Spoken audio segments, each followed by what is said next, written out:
Alrighty, well, I think I kind of got Restream Chat up and running. It's always a pain to kind of switch it over. Let me just do one more quick check. Let me log in here real quick. 1, 2, oh, okay, it's only 3. Okay, well, that should be fine then. So, hey everybody, don't have an agenda today. Let's make some stuff in ZBrush. Alright, ZBrush, how does it work? I guess I can look through here and see if there's anything fun I want to check out here. We were messing around with this latest thing. I guess if I wanted to take this to final, go in here, turn all this off. This was, I ended up rendering this as a turnaround and key shot. Let me see if I can find that. Guess I can go to my Twitter page here. Where's me? Where's my stuff? Okay, yeah, this thing. So basically, just took it in the key shot real quick and did a just rendered it in the round.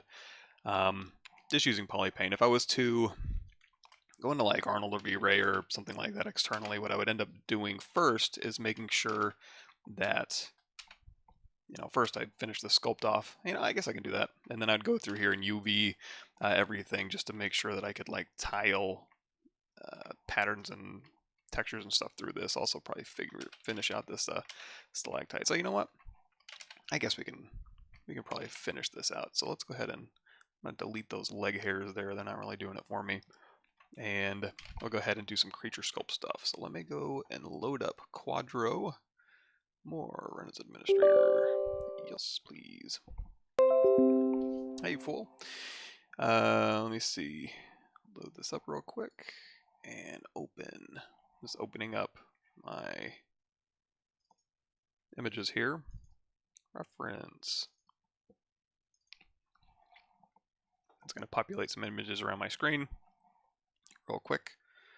And if you guys want that, actually let me open up some of my stuff here. My usual links. And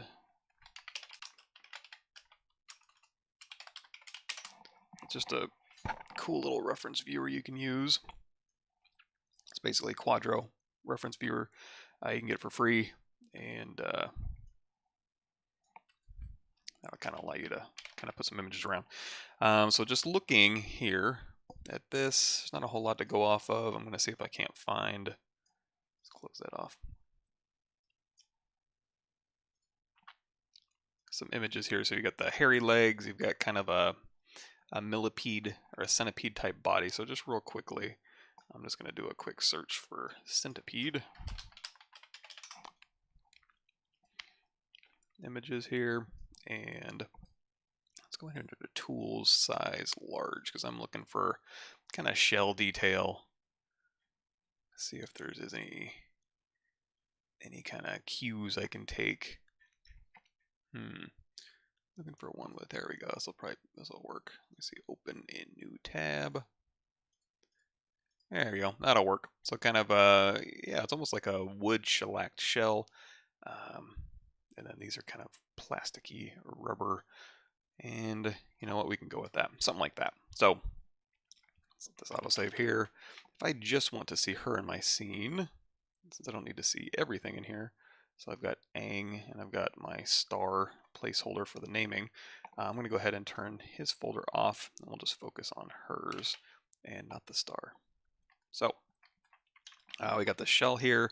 So I'm going to go ahead and, when we were posing it out, we also split these up. These could have been like nanomesh planes sitting there that you could go and edit and have them all update.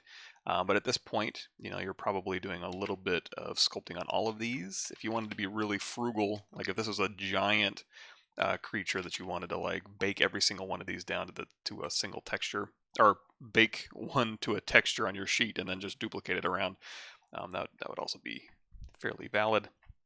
But we're going to just brute force it, and go ahead and lift this out just a little bit here. And these all have subdivision history. Everything on here has subdivision history, so that I can go back through, and like I said before, we can UV it and that stuff. Hey, Stefano. Let's see here. Okay, so do a little bit of sculpting here. So on this front part, looks like in the cartoon, it just looks like almost like a crab shell type thing.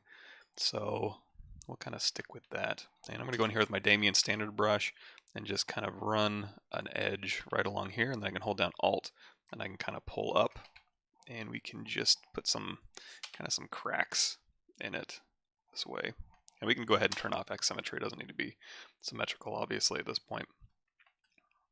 Here. And so the Damien standard brush, if you pull this around, you'll see it kind of leaves kind of an organic soft divot.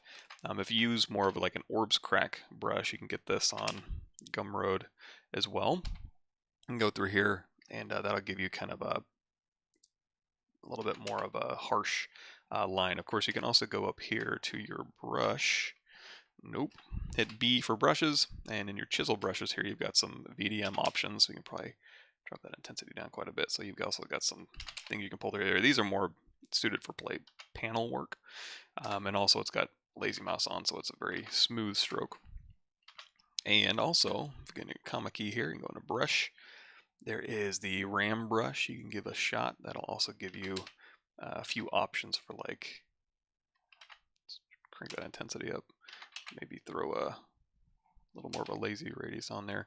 That'll also give you kind of a little panel cut line that you can use. But generally speaking, I'll use my Damien Center brush or my Orbs crack brush to kind of go through here and just kind of put some cracks along the shell.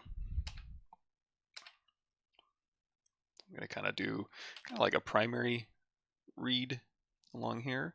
And it looks like the belly is of a slightly different color, although I don't know if this is because it's just rendered or has little hash marks, or actually if it has lines running through it. But you know what, we'll run with that. Or what I could do probably, let's do a search for, it's going to start getting gross, centipede belly. I'm going to maybe flip one over here, open in new tab. Yeah, I guess it does have, you know, this is kind of more of a armor plating, and this is kind of more of a little soft underbelly. So, you know, we'll have both these up, kind of eyeballing them. Yes, some creepy reference. And also, like how the arms go into the body here, we can kind of take a cue from where it's just kind of, you know, a skin fold over this way, and then these things kind of go in there. So we can kind of follow that trend here. So we can go through here. If you want to sculpt through your object, turn on transparency with ghost. You can go through here. You can like use your clay brush, your standard brush. You can do a little bit of build up underneath where these arms kind of connect here. Now, because this, if we're treating this belly as like a softer material, we can kind of give it a little bit of a different treatment than up here, where if we're saying this is a, you know, a harder material, you know, maybe we can kind of start the same way. It's like, okay, we'll do a slight build up here, and then maybe we'll go through and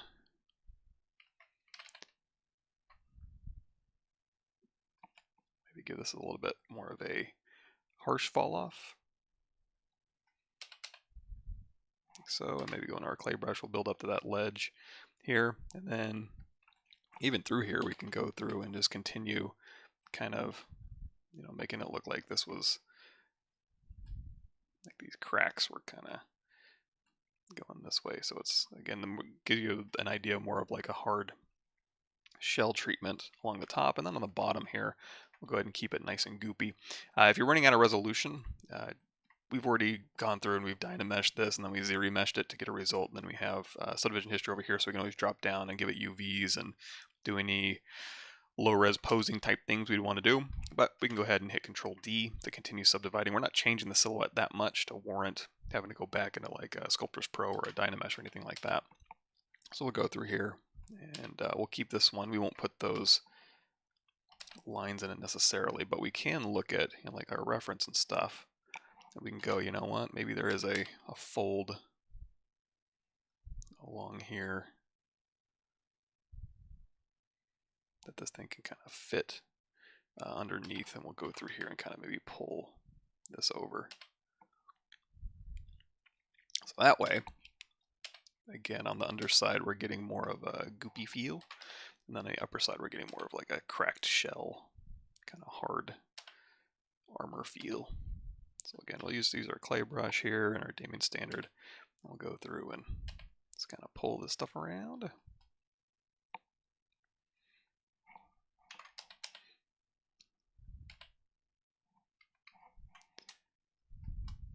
And one thing you can do if you want to redistribute this geometry a little bit, you can go here to drop down to like something level 3 and kind of move this geo around.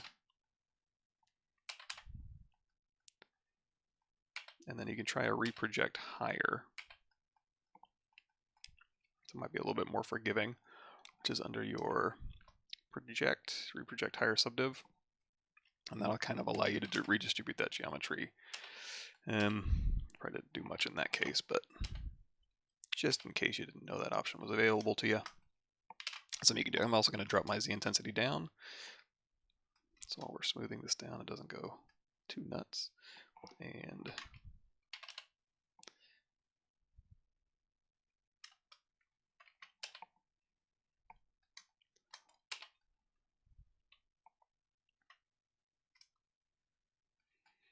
you can also use some cloth sculpting brushes. I got these from ZBrush, ZBrushGuides.com. And you can go through here and maybe use like a cloth magic fold soft.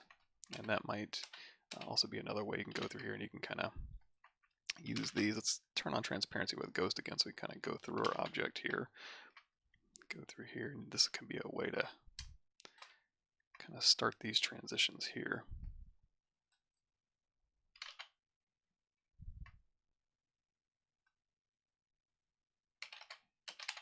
So we'll get our initial cuts in. And if we ever need to, if we ever feel like, oh, you know what, we're kind of doing some crazy stuff that's just geometry, we're redistributing this geo too much, and it's causing us really kind of stressing our geometry out, it's not a big deal, especially because we haven't like done anything major, like gone through and done a final game res or the final animatable mesh. So at this point, all we'll need to do is just zero mesh and project history. So I think that's what we'll do for this here. So we've got kind of like a little fold here. And then once we get to a certain point where I'm like, okay, this is where I need to pull this stuff around, and we'll go back in and we'll just zero mesh again and then project history.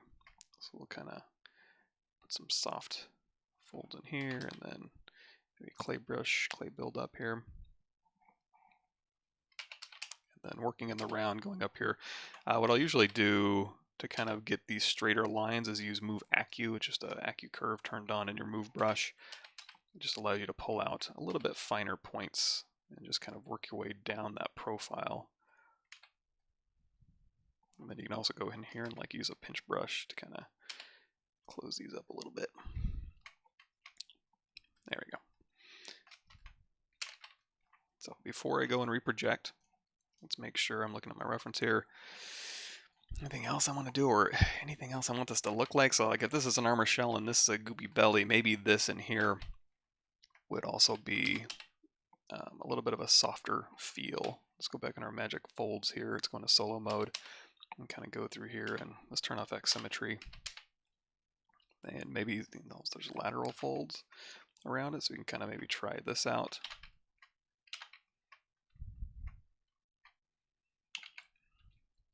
See if that does anything for us. What I'm trying to avoid is doing another round of like this, although, you know, for an orifice, this probably isn't a bad idea. If it's like a little more of a sphincter type muscle, like your eyeball or other stuff, I suppose that could work. But I think I'm going to stick with maybe just following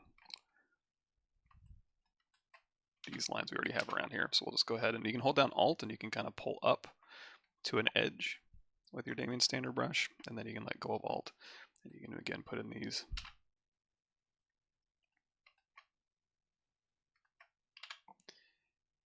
these lines here, and we can actually maybe even treat this more like an eyeball this away, kind of like eye bags. And if you go through here and you hold down Alt, you're going to get a little bit more of a harsh transition than I would want. So I'm going to go back into my standard brush here. We'll turn up our lazy radius, maybe crank up our Z intensity a little bit. And let's go through and kind of do this. If you really want to go crazy, you can also go through here as far as like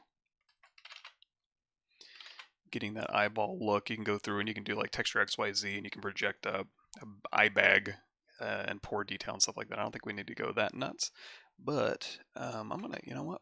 I haven't done this in a while. Let's go to my artist reference here. And let's pull up trusty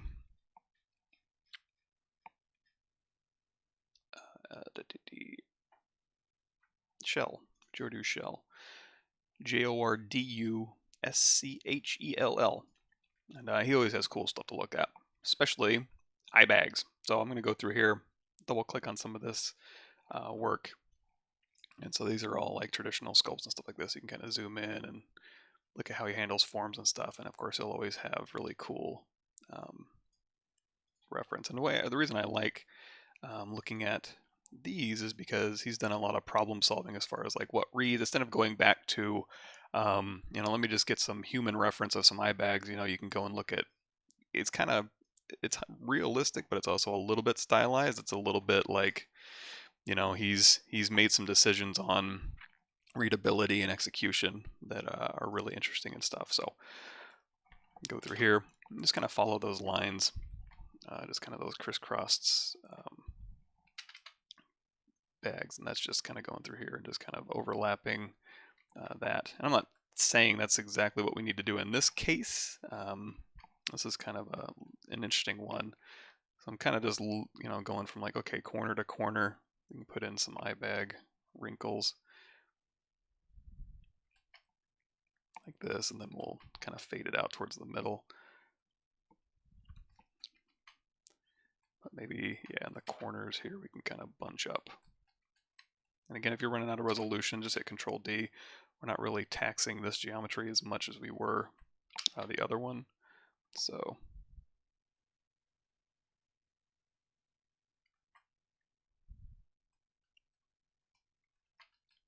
and this side here.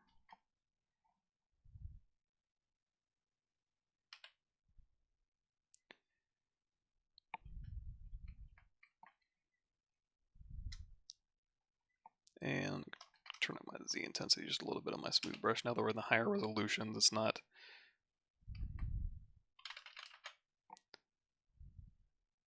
You can always drop down too if you need to drop down, like so to level 3. Go back up. That'll help you. We'll stick here.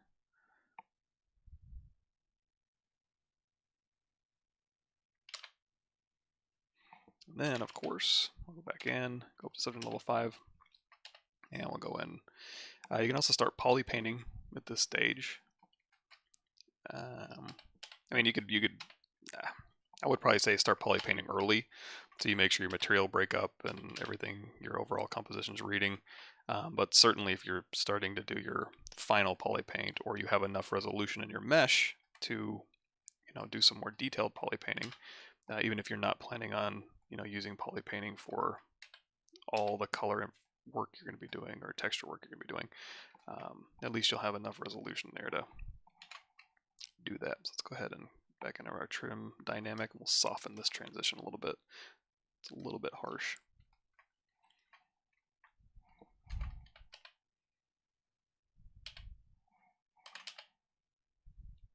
Boy, it seems like it's been a while since I've done an organic sculpt. I'm a little bit rusty. I'm a little bit all thumbs going through here. I've been in hard surface land for too long, and hell, even just asset creation, I haven't really done a tremendous amount of. So I'm going to go through here, my standard brush. We have lazy radius turned on. I'm going to tap L to turn that off. Then I can go through here and kind of put in some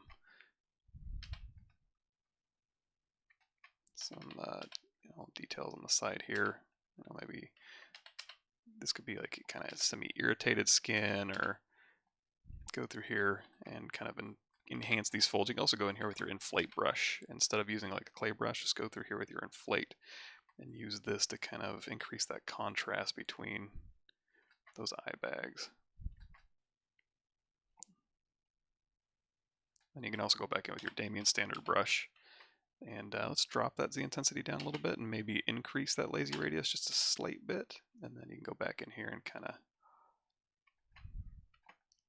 put in some tertiary reeds. So you've got your primary wrinkles already. You can go and enhance those a bit. And then on top of those, you can kind of feather in some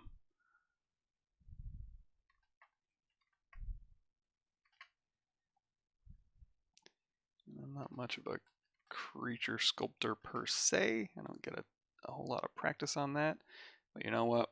We'll make do. If you don't do it, you're not going to learn. So go in there, make your mistakes, give it a shot. If it doesn't work out, try something different. All right, so you got a little bit of a grosser look that way. And we'll go ahead and refine our face too as we go. That's my ex-girlfriend. Can I know your focal length settings? I don't sculpt in perspective hardly ever, if I'm being honest. If I'm matching a face, what I'll do is, have perspective turned on. You go in here to draw, and you can change it to like, I was shooting this with a 35mm camera, so I can go through and use that information to dial in my reference. But while I'm just sculpting, I just have this off. So no focal length, just orthographic. Here we go. And I can bring up some face reference too. But let's resolve this. So when you're looking at this is just like a void. It's just black. Even with, I don't know if I have the version with like different, I guess I do. Yeah, just a void around the head here. So, yeah, okay, I guess it does have more lateral wrinkles. Which we're fine. We're fine with that. So we'll go back in here, and I'm going to keep this, I guess, fairly simple. Maybe it'll just be like a membrane, kind of stretching out. Let's go ahead and we'll do Control D once. I'm going to push this back just a bit. Again, just increasing that contrast around the face. And then we can have maybe just, excuse me, slight indentations here. Let's go into transparency and ghost turned on again. Or, you know what, if that's a kind of a pain, just turn on solo mode. And you know what? This is also a bit much. We have a whole lot of geometry back here we don't really need. So let's turn on transparency. We don't even need to do that. Let's go through here. I'm going to mask around her head where I know that geometry is going to be. So this is all I really need right here. And maybe, you know what, we can also go in here to like masking, grow mask.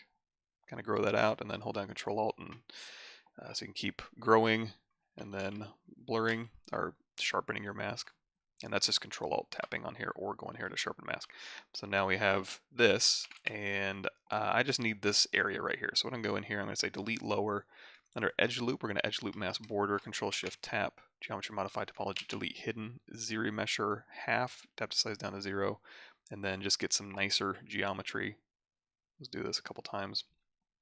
Still, we can, it's still a low res subdivision, but we can go through here and we can say, yeah, let's Q mesh polygroup all. Let's pull this back, and then we'll do a display properties flip. It's way down here at the bottom.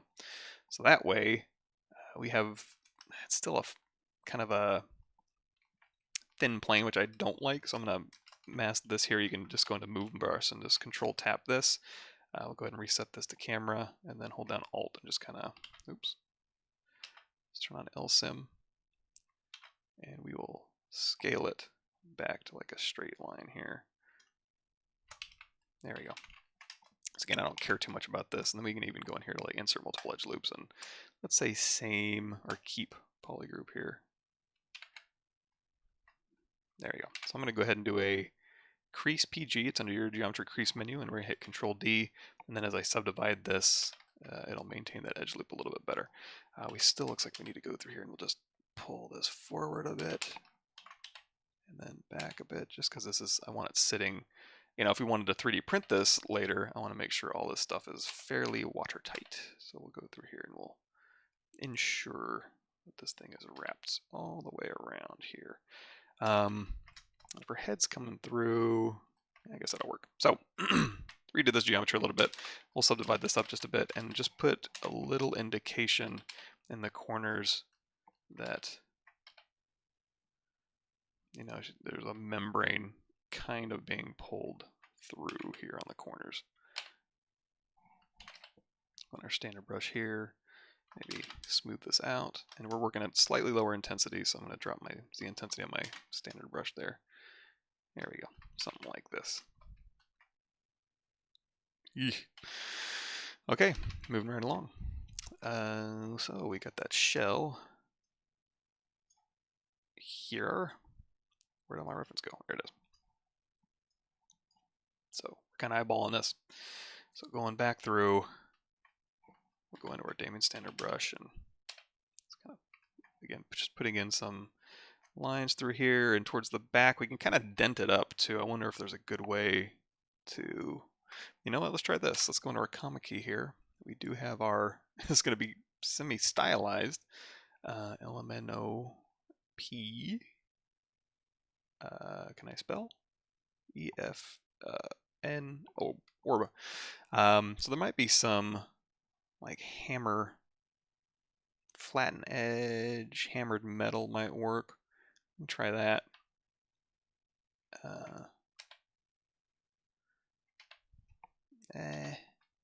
Let's switch the stroke out. Maybe a spray stroke or maybe a drag dot. Nah, let's try this. Let's go into our comma key here. Brush, trim. There's a smooth border. And we're going to use maybe a crusty alpha. Because normally what I do with a trim smooth border is put on like a this type of alpha. And you can go through here and you can like make, you know, very precise sharp angles and break this up like a rock. However, I'm wondering if I can use this to maybe with a little bit of a different alpha treatment. Go in here with, I don't know, something like a bit of a softer alpha maybe. Ooh, this one over here. Let's see if we can't put a little, just kind of hammer in some imperfections along the back here. I guess that alpha doesn't really do much.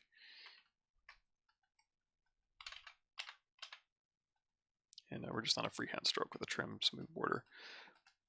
That kind of flattens it out in a kind of an organic-ish way. If I just hold down very light pressure, it actually does a more slightly better job on the organic side of things. And then if I want to go back through here with my trim dynamic and go through and kind of round these transitions out too. This is, at this scale, if we're looking at centipede reference, I wouldn't really hold this border that sharply. It'd be a little bit more of a fall off here. So we'll maintain this nice dent over here. And probably looking through this now, there's no reason I should have gone to subdivisions this early. I could still be in the Dynamesh phase and then ZRemesh later. But again, we can always ZRemesh at any time. There's no law against it. And so that's probably what we'll end up doing. So I got this here, and this can stay, like it's got some dings in it. Go and round some of these out with my trim dynamic. And it, you know, usually your trim dynamic, you're going to be like, oh, I'm going to use this to cut in sharp bevels. But you can also use it to round out corners. And then H polish, we go in here to our H polish. This is where, once you have edges, you can go through here and you can kind of polish out some of these things. So kind of give it back a little bit more of its hard surface look. You can also throw like a square alpha on here if you want to maintain your edges a little bit more. But in this case, I don't think we need to do that.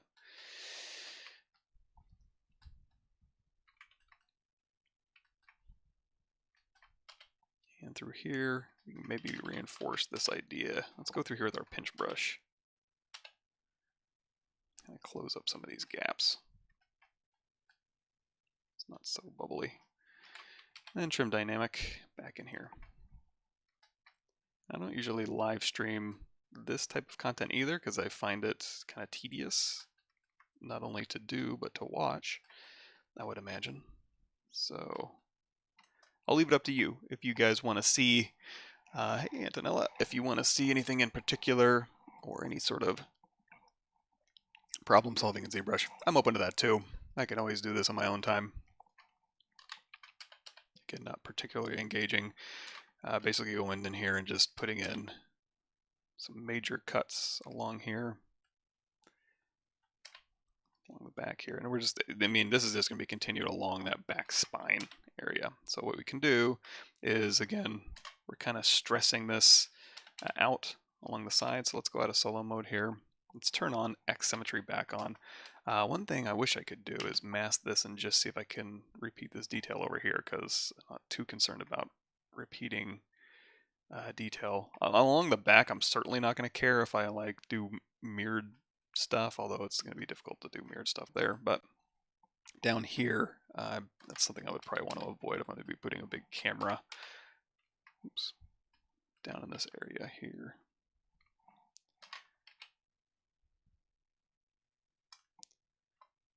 So go through here, and instead of doing like clay tubes, I guess we can try clay tubes with a very low intensity.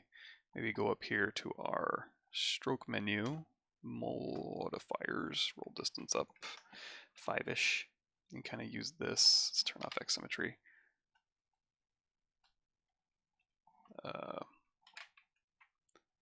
Oops. Build up clay tubes. Drops the intensity down. Hey, you know what? Let's just do this. Brush. Reset all brushes. Okay. Clay tubes, which I have under Alt B because it used to be clay buildup. Drop this down. Stroke. Roll distance 5. Intensity down. And you know, I guess we can keep. You can try just getting rid of that alpha if you want. Just a slightly softer fall off. You can use this to kind of build up. You know what? We can put on maybe a circle alpha. Still maintain some of that build up edge, but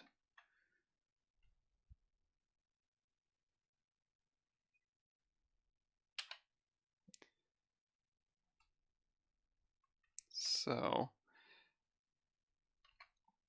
let's go up here and let's turn X symmetry back on, and I guess we'll key out. We'll go to clay brush here, transparency, ghosts, and again we're going to do a little bit of a transition into the shell.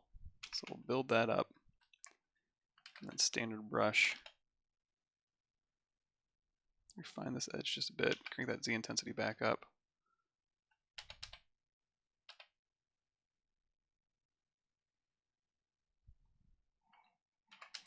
Go in here with our move acu.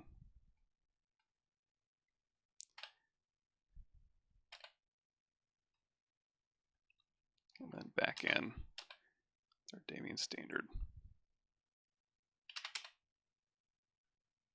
And at this point, we can go ahead and turn X symmetry off. And now we're just putting in these kind of cracks here.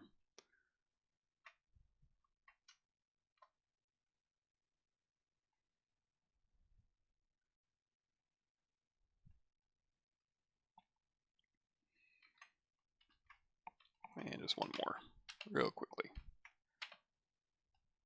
Clay brush, clay brush, clay brush, blah, blah, blah, blah, blah, blah, blah.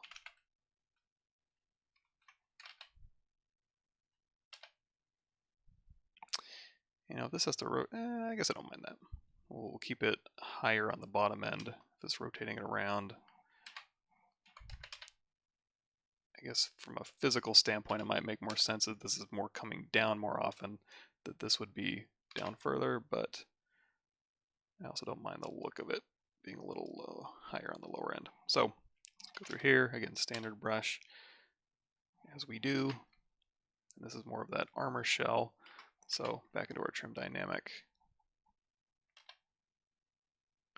And here we are kind of suffering from poly distribution. So we'll go through and we'll redistribute on the top and the bottom, I suppose. Or however, 173 is not bad. That's not too terrible. So now we can go through here and just subdivide. Maybe we can get away on the top one, not having to redo that. And if you want just kind of like miscellaneous scars and ticks as things been, maybe not necessarily in some battles, but certainly like, you know, rummaging around this cave and scraping up against stone walls and stuff. You can go through here and just put in some storytelling detail if it goes head first a lot, or it probably, I don't know if it'll get too scraped in here because its arms are kind of always out, but maybe on the back end rub it against these plates and they'll have a little bit more damage and wear back here.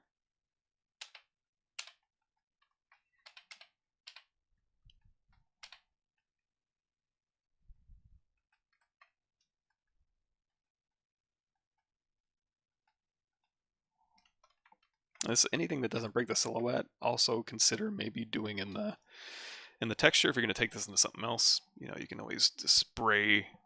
So speaking of, you can also spray this kind of damage on there as well. You could also spray eye bag wrinkles if you wanted to as well, give it kind of a leathery look. But since it's so big, in our case, probably not worth it. But if you're doing like fine detail stuff, you can certainly do that. This is ZBrush. It is quite a cute creature.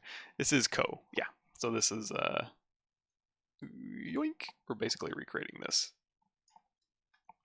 this whole scene. If you want to see the making of this up to this point, so here we've got, you know, all this in here plus our little avatar in here as well. You can go through. Let's see if I can Pearl here. You can go through the backlog. It's kind of split in between two parts, two sections right now. So on my YouTube channel here, my latest live streams, actually it's right here. So uploads, here's all the live streams, the past live streams. We did some Westworld stuff. Oh, you know what? I go back to that Westworld thing. But you can also go here to playlists and gotta go to the created playlists. And there is a live stream full episodes. So back through here, you can go through and check out the whole backlog. This should be a lot of them. And then also on Pixelogic's channel, which is what I'm streaming right now. If you want to see my older videos through this, you can also check this out. Some videos, some content for you. Cool. Yeah. Hopefully I have a happy stream. You can see I changed my matte cap. So usually what I'll do is I'll go in here to my matte caps and I'll be like matte cap gray is my startup material. It's just a nice on the eyes, easy on the eyes type of material, and it gives you enough information. If you want to kind of pop these edges a little bit, you can also try maybe a matte cap pearl or maybe a green metallic, kind of give it a different view. If you want to test lighting, go down here to your basic materials here. You can go into our material settings for a minute. Underneath modifiers, you can, if you are coloring on this, you can crank up the diffuse if you want to. Also the specular if you want to kind of make it shinier or not. In this case, maybe, yeah, because the end result of this is going to be kind of a shiny material. You can also go in here to your lighting, and you can bump down these lights if you want to as well. But this will probably keep it like 0.85 is fine, and we'll just drop that diffuse curve down just a bit. And then if we go up here to our light menu here, you can take this and you can kind of make sure that, especially if the lighting in your scene is going to be like this, making sure the details that you're catching, or you know, however your light is going to be, you can actually pull in multiple lights if you want to as well. But if you're going to end up lighting something like this, just make sure you go through and you know, just evaluate where you're putting your information so that it works. There's no surprises. And I keep losing my other, oh, there it is. Belly reference, open in new tab.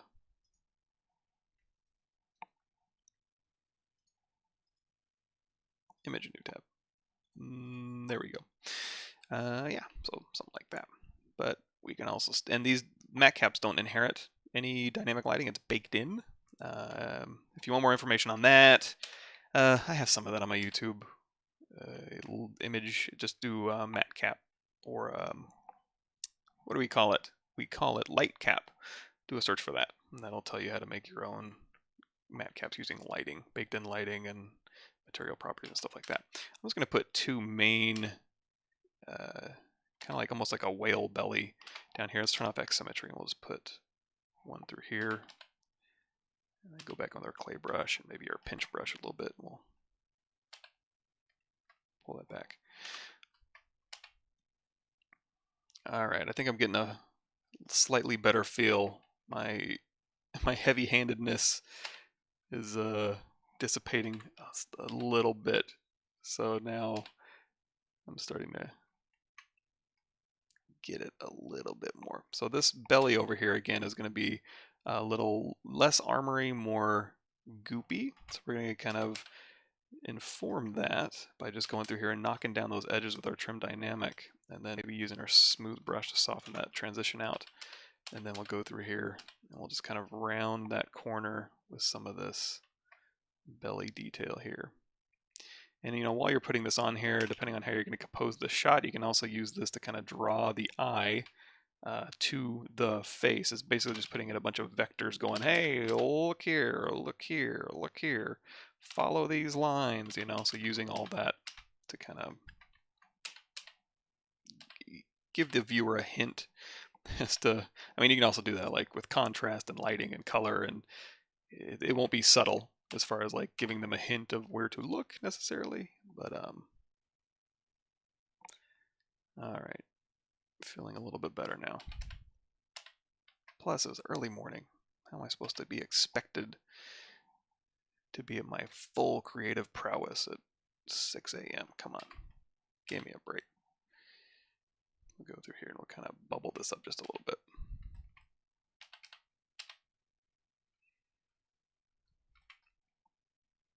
And like I said, these can be kind of skin folds. Now we are really kind of taxing this geometry here, so let's go ahead and fully tax it, and then we'll go through and redistribute this geometry. So go through here with our pinch and then our clay brush and kind of build up maybe a little bit of a it's kind of like a cloth fold. It's like a half lock fold a little bit.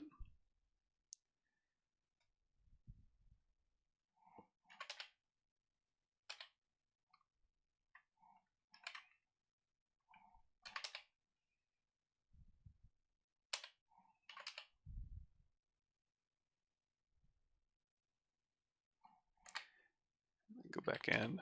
Once you dig it in, you go back with your clay brush and build it back out, and use that kind of back and forth, whether it's a Damien standard or standard brush or Orbs crack or whatever.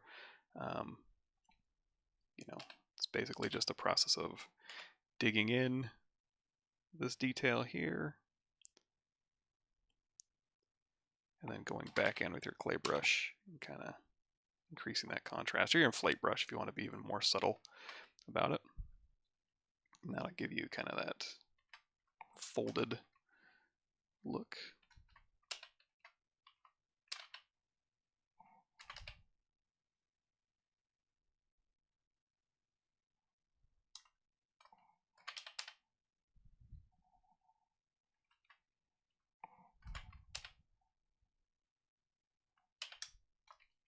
Then you can also, let's turn down our smooth brush.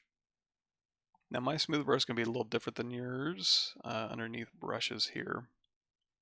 If we go down here to the smooth brush modifiers, I have weighted smooth mode set to 1 automatically. That's smooth stronger in your world, so you would have to load that up manually. I have that saved over my brush data presets so that it does it automatically. That's just how I prefer. Gives me a little bit more range on my smooth brushing. So you'll see me probably go into that Z intensity a little bit more often than if you're using the defaults there.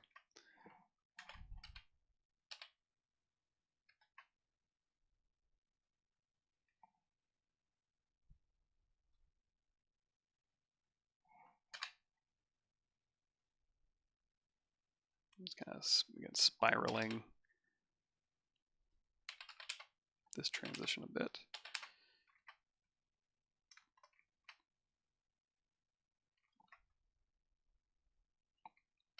And then we'll just work our way back.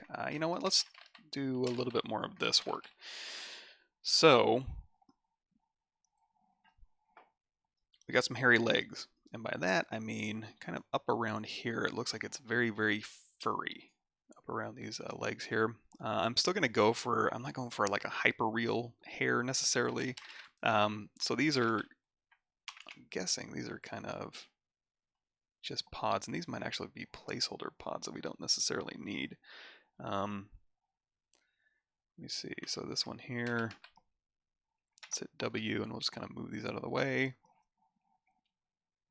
Because here's like, you know what, we don't even really need these. If I'm going to be just masking this and adding Fibermesh, I don't need those necessarily to help me out here, so I'm just going to delete those out of our scene.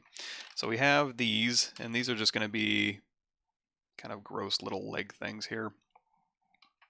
And if you want to, you can split these up into their separate component parts. They should all be, while we were posing, we made these individual polygroups. We can go through here and just like control tap and mask by separate polygroups and do what we need to do.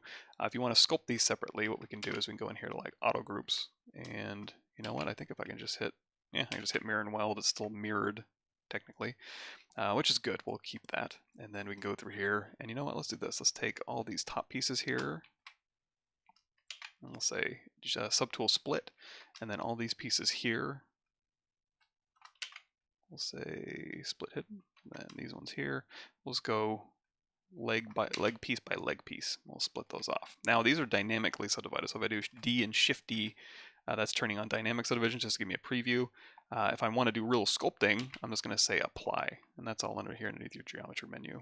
Geometry, dynamic subdiv, and just apply. So now I have real subdivisions. So now we can go through here, we can just refine this look. It should be fairly easy. It's basically, we're doing like a segmented leg here. So just going through here and reinforcing this shape. Now you could go through here and you could do like hard surface modeling to get this shape even better, more precise. But in our case, you know what? I think we're fine. If you're having a little bit of problem like squeezing in here, just hold down Control Shift and isolate it by that poly group. And that's just Control Shift tapping. Obviously, move it out of the way, and then you know, make your life easier. You can also split it into its own subtool if you want, but that would be really bloating our subtool size, or subtool count. Not a huge deal for me. It seems organized, and I don't really jump over there. You see, I Alt tap to, you know, pick what I want to sculpt on. I don't go over here in the subtool menu and scoot around there too often. If I can't help it, it's kind of tedious to do that. So, got this here, and then now we need to like integrate how these legs are going to work. And let's, oh, are these all part of one piece? Yes, they are. Well, let's fix that. I'm going to grab all these belly pieces here. I'm going to split these off. If you're working on a machine that has somewhat low specs, or you know what, this is good. Let's see. It's not going to let me split if these have subdivision history, so what I'm going to do is say delete lower, and then I can say split hidden, and then to get my subdivision history back, just hit reconstruct. But if you're working on a kind of a min-spec PC, or even a PC that's fairly beefy, let me see.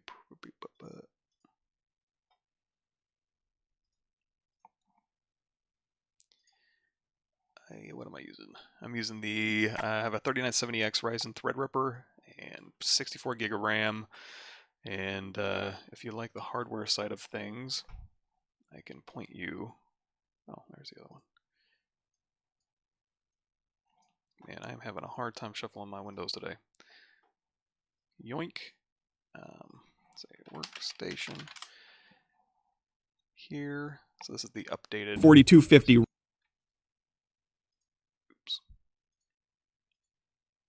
This is the updated version of my machine. I've basically stepped through every generation of Threadripper. Gen 1, Gen 2, Gen 3. Gen 3 far and away like butter. So let's hold down Alt and tap our belly here, and we'll reconstruct. But ZBrush specifically is a very CPU RAM heavy software. But what you can do if you have to be a little bit more frugal or just good common sense, is to go ahead and split these things up into individual, like it's better to have one subtool at 4 million polygons than one subtool at 24 million polygons. So if you can, like this, I can split every single one of these belly pieces up into its own subtool and then subdivide it up, and then each one of those can be fairly high, and ZBrush will still be fairly responsive and undos will be responsive, as opposed to what I have now, which is all these belly pieces in here, and it's, you know, it's a 2 million polygons. It's not a huge deal. 2 million is fine. ZBrush can handle that, no problem.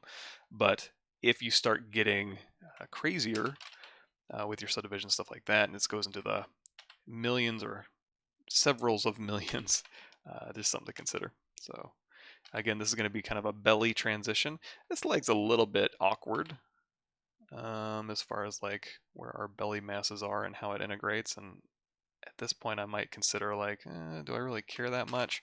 Or maybe, you know, this kind of just fits in between a couple folds here. So let's go into our transparency ghost, and I'm just going to say, let's crank up our lazy radius. Yeah, lazy radius here.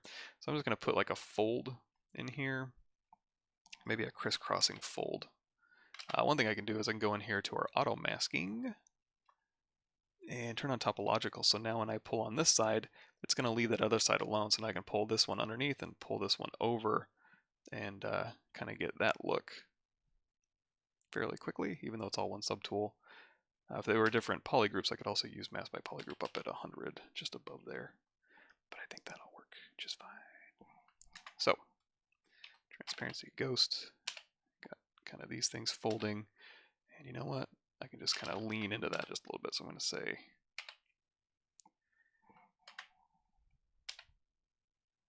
clay brush this bad boy around. And then we'll can continue this direction here.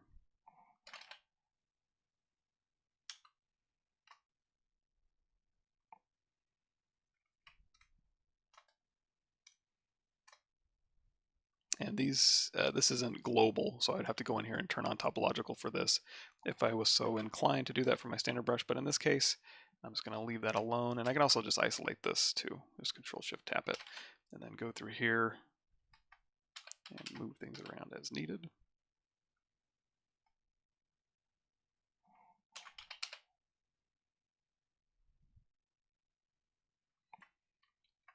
And then right along here, we'll do another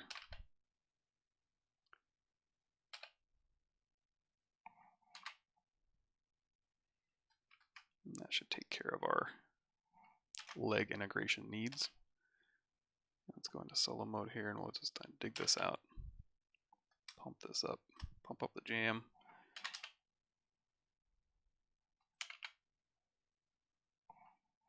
There we go. Cool. Yes. How do you choose themes for modeling on stream? I remember you were going to make something from Warhammer 40K. Do you have any plans? Don't forget StarCraft. The Zergs are so cute. I really don't have. I wish I had a better plan for my streams or a theme. Or usually what I'll do is like if whatever I'm watching on TV is usually what I'll do. Unfortunately, right now I already finished Avatar. Legend of Korra isn't coming out for Netflix until like mid-August, I want to say, like August 14th. So it'll be a little while before I watch that. So currently what I'm watching is like Gone in the Dark, Golden State Killer documentary, and like Perry Mason. I don't know if I want to sculpt anything from either of those shows. So we'll stick with this for now until I get back into a, you know, a TV watching schedule that's more appropriate. That's usually what I end up doing. Like I was watching Westworld season 3 and I sculpted some Westworld stuff, and then I watch Avatar, so I sculpted some Avatar stuff. So whatever I happen to be into at that moment, that's what I'm doing. So one thing we have is, you know what, this isn't perfectly symmetrical. I suppose I could make it symmetrical-ish. But these, you know what, I'm going to sculpt these legs symmetrically, and then I'm going to move them into place, because this should actually be up here and higher, and it's not terribly convincing as far as like a pose goes. So we'll go ahead and turn all these belly purses back on. There you go. It's got some leg integration going on this side. And we'll focus back on these. And, you know, just looking at my reference, these are fairly, like these segmented legs are fairly plain. There's not a lot going on there. In fact, a lot of it just handled in like the color and the translucency, which we can do in ZBrush. Or if we want to throw this in the keyshot, or like I said before, V-Ray or Arnold or whatever later, we can certainly do that. But for now, I guess I'll kind of keep these simple, which would also be nice because it'll contrast against kind of the detail we're putting in here. If we could just have a very simple, kind of a gummy standard brush, the intensity. Oh, you know what? Again, apply, or if you don't want to do that, if you want to do like Shift D, like, okay, there's my actual geometry I'm looking at, then just Control D. That'll go through and subdivide up for you. Or you can go to your geometry menu and just hit that divide button, and that'll give you the same result. So I'm going through here, and again, we're just going to kind of refine the interaction between these little segments here, kind of put a little bit of contrast between them. Same thing here. And we might just call it a day. There's a few kind of gross things we could add to this. We'll use our snake hook brush for that. But essentially like little spiny spikes we can put on. That'll kind of give you, number one, it's kind of what they have. You can kind of see like on cricket legs, and also a little bit here, it's like a little, just a little bit of a thing where it's like if it brushed against you, you know, gives a little gross chill. I shouldn't say that if you have a pet centipede and it's cuddly and you love it. There's nothing wrong with that. I think most people, when you're trying to tap into that psyche, you're trying to message a feel. This is one of those shapes. Like if you just saw a silhouette. Speaking of, well, how we can just do this. You saw a silhouette of this kind of hanging from your ceiling.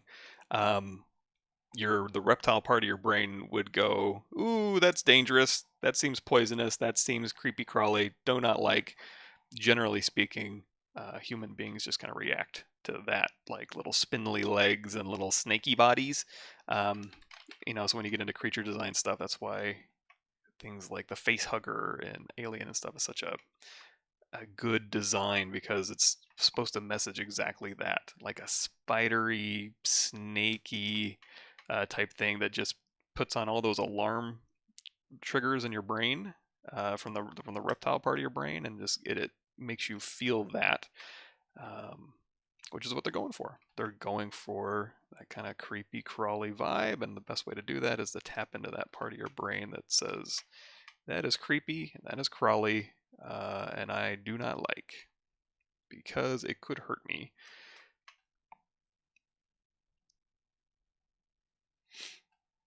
And also, you know, when it comes to messaging, kind of that universal messaging, like snakes and spiders mean kind of danger. You know, that's fairly universal. But there, you know, as far as shape language and stuff like that, that could be a little bit more regional. As far as like, you know, these, I think these we're gonna leave alone. We don't really need to do a bubbly transition out here. I can actually like maybe fit these into these a little bit softer pods here. So do we apply? Does that have the actual design? Yeah.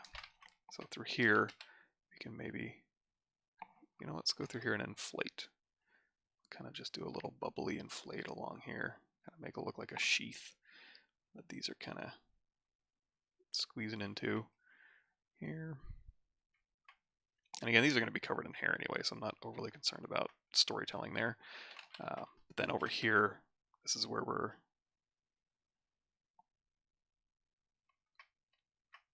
adding a little bit of that contrast here between these segments.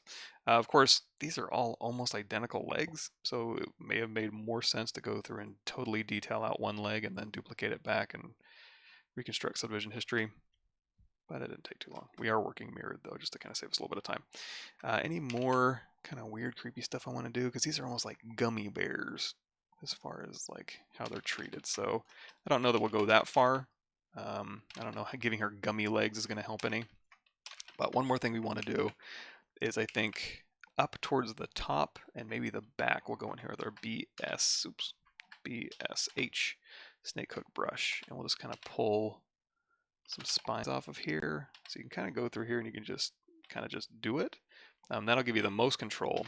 You can also go through here into your brushes. Nope. Just hit B. And there's, I think there's some chisel stuff in the chisel creature. These are VDM brushes. You want information on that, just do a VDM search. You can go through here and you can actually like add spikes this way. So if you want to go through and just, and these are nice. They have undercuts as well. What direction do they go? They kind of go out, away. Is that going to work? Here. Let me also look at like a cricket leg.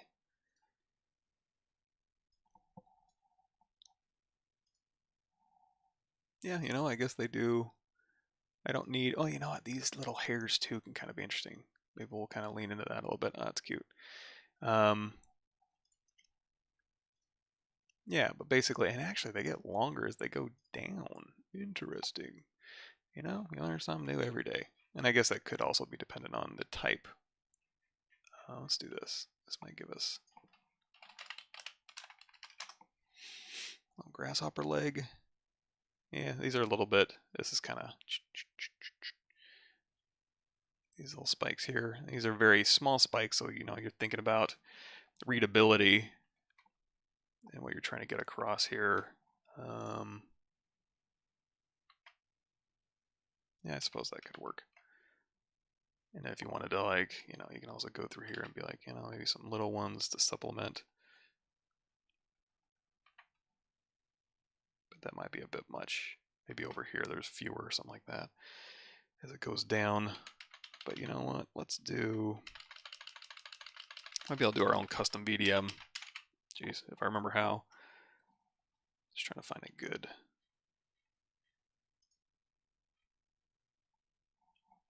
I guess that'll work. Okay, so one thing you do need to be careful of is these things go in here to backface masking, so when you're pulling through an object, it doesn't go all the way through. And then we can kind of just use this, and these kind of fit closely on there. So what we can do is go out of edit mode and hit Control N to switch, and let's just bring in a plane 3D, edit, make polymesh 3D so we can sculpt on it, and then geometry. Let's reconstruct subdivisions all the way back to where we just have a plane, and then we're going to turn off the smooth modifier and we're going to divide this up to get more geometry. So I'm just going to go through here, we'll turn on X symmetry, and I'm just going to pull out using what? I guess using this one. So we're going to kind of steal this VDM brush information as a starting point. So we go through here and it's like, okay, we don't need, I also want to stay away from the edges. So I don't mind the shape. I just don't need it that detailed necessarily. And also maybe a little pointier. So we go through here with our move AcU and just kind of pull that out to a point. And also maybe I don't want it to be this close. I want it to kind of come out a little bit more. So we can drop down to like certain level, maybe 6. Go in here to our hold down Control, mask lasso. I'm just going to pull these polygons. It's kind of out a little bit more. So that's a good starting point. You could also have started from scratch as BSH and then just use the snake hook to kind of just pull geometry out and refine it. But since we had already had a good base, I figured this would be good enough. So if we want to do anything else, if you wanted to go through here and go crazy, like, you know, every single one of these, I want it to be like coming out of a, you know, a piece of skin or something like this, you could definitely do that as well. In our case, we're just kind of adding spikes. So I think we'll be okay just with this. So we'll go through here and okay, let's see if I remember how to do this. Brush, create, Fibermesh, multi-alpha brush. Or you know what we want to do? Maybe let's go in here to our brush, C, chisel creature, and see if we can't hit B. Is that a multi-alpha brush? Is it under alpha? Alpha from mesh. No, that's just going to give me the alpha.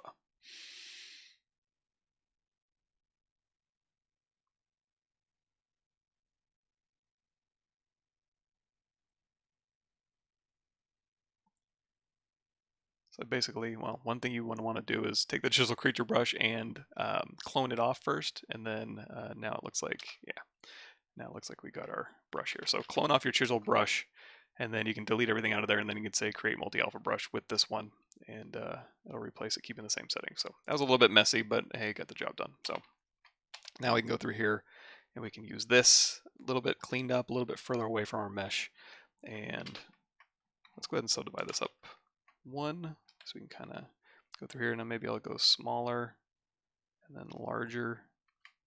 See if that read is too much. I guess it'll be okay. And then you can also go through here and you can modify these down to nubbins if you want, or also go through and add like little spiky hairs, which we may do later, but I think this will be fine as far as just like, let's go grab that creature brush we destroyed. And you can always get that back too. All you got to do is go to brush, reset all brushes, or even having this one selected, just reset this brush back, and you should be fine.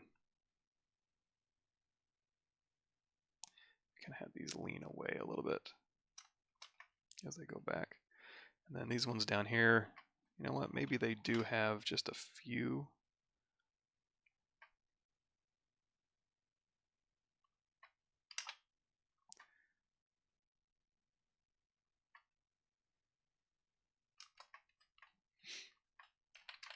And then we'll go back up here.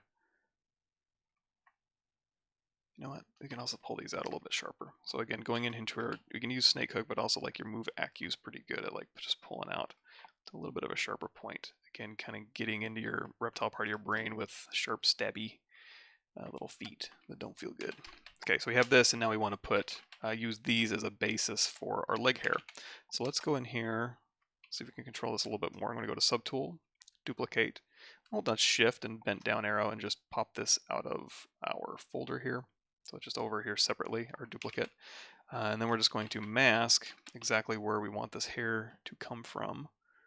Let's see, mask. Go back to mask pin. Now these are kind of close, and I also want to keep these as separate polygroups. So I'm going to go through here, I'm going to say auto groups. And of course we'll do another mirror and weld. We'll just say, well, let's go to set level 3, delete lower, delete higher, and then do a quick mirror and weld. Again, these are a duplicate, so I'm not ruining anything. And we're going to use this to kind of capture where our hair is going to go. They're fairly well laid out, so if I wanted to be really specific, I can go through here and just like say where I want the hair to kind of stop generating, and then I can say auto groups, and then again we'll just do a quick geometry modify topology, delete hidden, mirror and weld, and then I can just use these meshes here to kind of determine this is where I want my hair to grow from. And also I probably don't want these caps either, so we'll just do another round of, and the reason I'm not like going in here into select lasso and just being like, oh, let me grab all these, just easier to go through here and just grab an edge, especially when it's concentric and it goes all the way around. Delete hidden, auto groups, mirror and weld, and then just grabbing this geometry here. 1, 2, 3.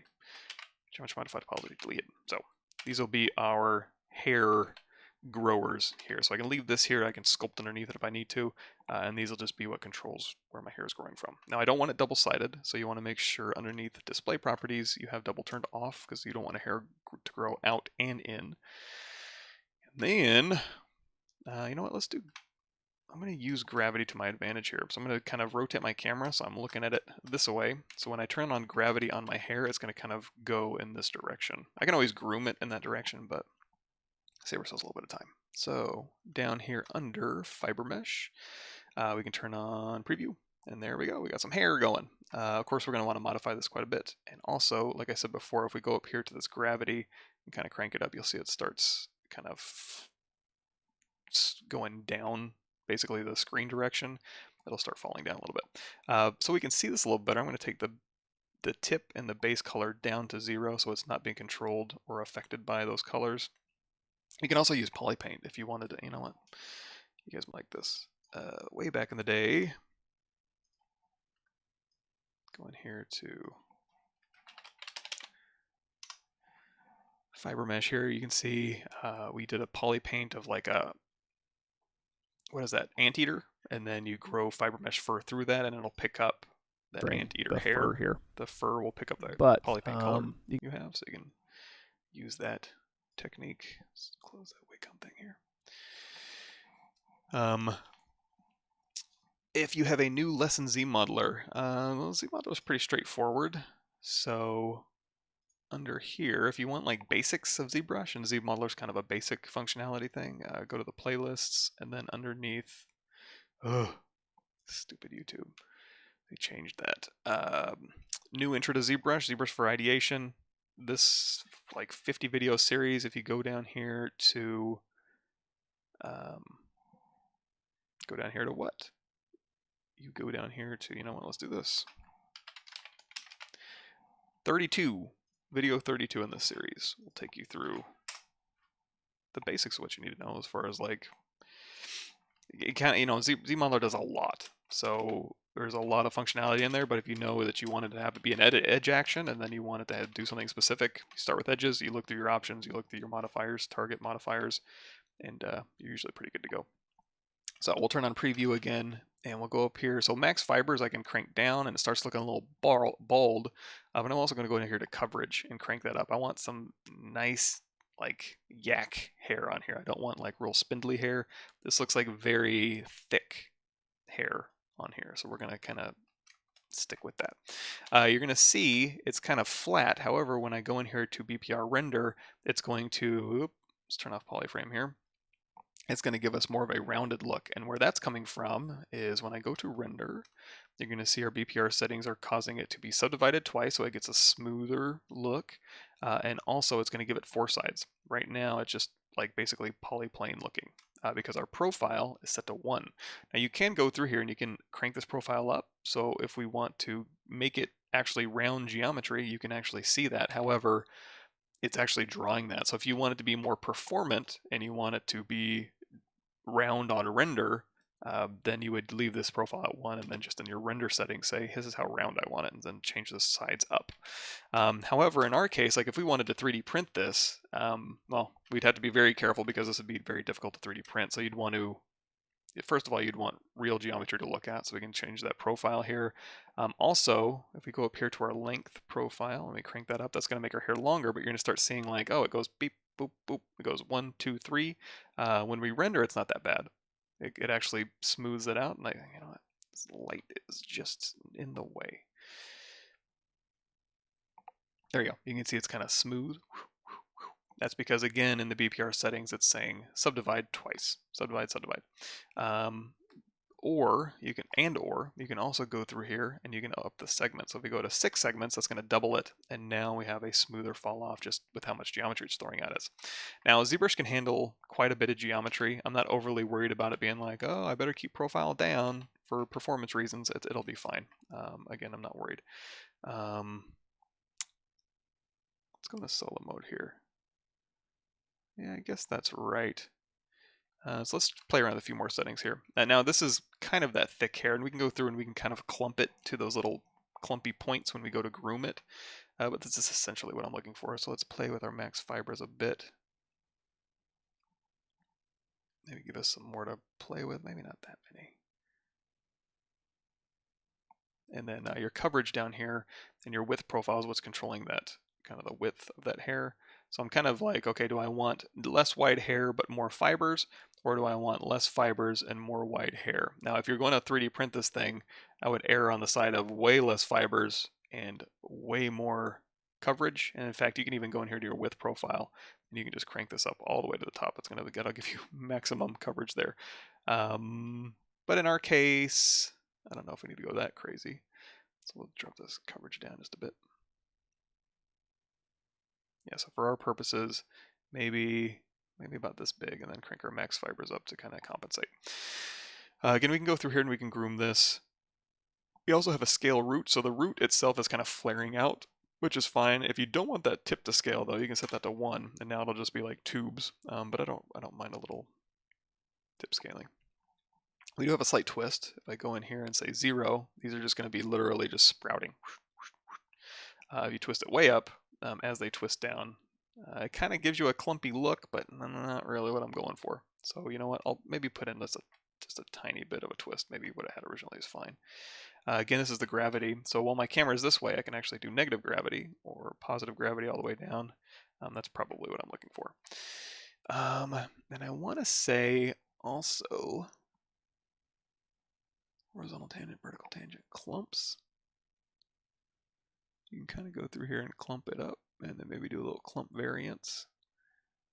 So before we go in and clump it, we can maybe do that. And you know what? Also, maybe I do want a little more max fibers and a little less coverage. I don't know. You can also put on different materials and stuff like that, but I think this will work okay.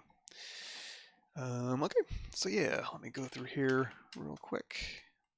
And okay, this is the hair we got. It's kind of got a little little southern islands kind of feel to it, but I think that'll work. So now we can start grooming these into place a little bit more. And you know what? When I start grooming these, we're really going to wish we had more fibers. So you know what? I'm going to keep, well, let's keep our gravity this way. I'm going to keep upping these fibers. Okay, I think that'll work. And I can always go through here later and I can shift smooth when I start grooming as well if it's a little bit much, but I think this will work just fine. Also remember, when I was going through here, if I turn my fibers off, each one of these has a different polygroup, and that's important. I do want that. So preview, we like this, hit accept, say yes, and then now this is gonna give us a preview fiber through here so that it will groom a little bit faster. However, it looks like ZBrush may have stopped. Let me give it a second. Got caught up here. Everybody good? Get a little water.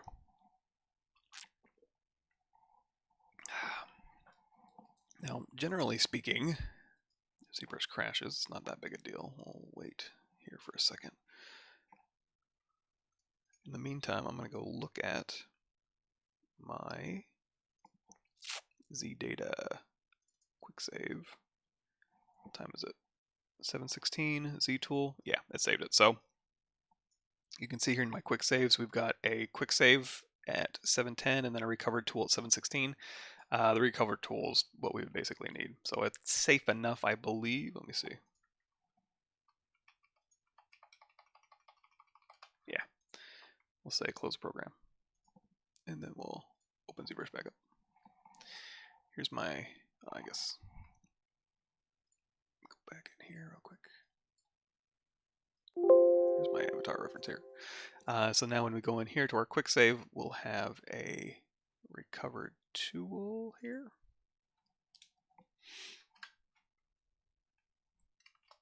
Back where we started. So let's see if we can't do like a BG brush groom clumps. There's spike that I think will work. There's also a clumps here. You can also like do brush groom ball. There's blower, what I'm looking for here.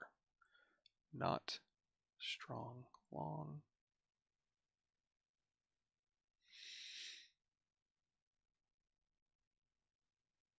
There's hairball. So you can go through here and you can see, oh, it's grabbing all of my hair. Not ideal. Actually, let's go through here and we'll do a quick BPR render and we'll make sure that the hair settings are what we're expecting. There we go. Yeah, so it is kind of this big, thick yak hair look. But we go through here and it's getting all of them. So if we go through here and we do auto masking, we can change this to mask by polygroups up to 100. So now this polygroup here is all one polygroup and I can kind of groom it separately. So we can go through here and we can just grab these hairs here like so. So now, let's see, brush, groom. Let's try groom clumps. I don't do a whole lot of grooming here, and it looks like groom clumps is going to be what we need to kind of make sure these things kind of spike together, or brush, groom, hair spike. Like this is also maybe what we're looking for here. But I also want it to kind of lay against that leg a little bit more. Well, I guess that's not too bad. And again, when we hit accept, it gave us an option to be like, do you want to see the actual fibers that you're working with, or do you want to have a preview so it works a little bit better when you're grooming? And I said, give me the preview. So that's why it looks different than the render. So it basically put the render settings in. And yeah, so let's try something else. Brush, groom, hair toss. This will kind of comb it out, and that tips, or that root seems to really, maybe I should put in some more segments. It seems to really kind of flare out. Let me see if I go in here, Fibermesh mask curve. I'm going to take this, so this is fully masked, this is unmasked. I'm going to take this and kind of pull this in a little bit. So the mask itself, that's going to just make it worse. I was hoping that if I dialed that mask down and less of it was masked. Well, you know why? Because when I did the original, it has hairs kind of growing out the top here as opposed to just out the side and down. So that's what's causing it to want to like kind of balloon out on the tops there.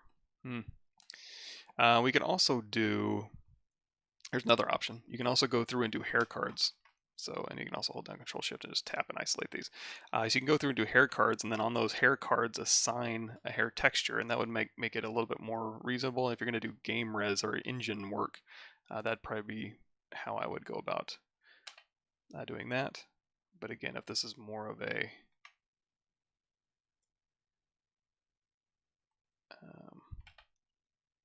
3D print solution or just like a ZBrush render solution, then I might stick with this. Although, boy, it is a, let's see, brush, groom, hair long. There we go. That seems to be our best bet. You can also turn on X symmetry if you want to. There we go. Now we're cooking with Crisco. Alright, so that's about what I'm looking for as far as like, okay, hair, go generally this direction. And I can also use my move brush.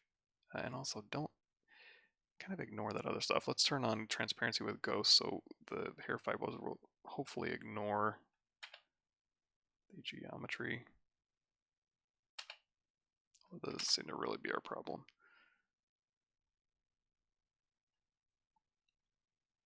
Yeah, maybe it is. Solo seems to be our better result. And then, so we have this, so now we want to pull into like those little clumpy things. So let's try that. Let's do, you know what, let's also do brush groom, hair groom lengthen. So I can kind of pull out along here a little bit too, and we can give ourselves a little bit more length on this hair card here.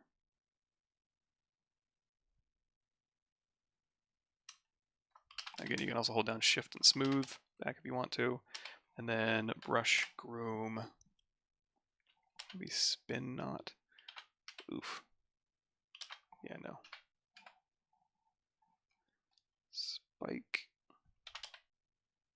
Let's make it a very small brush, because I just want to grab just a little. You can also probably go through here and polygroup these into sections too. We can like maybe do like select lasso.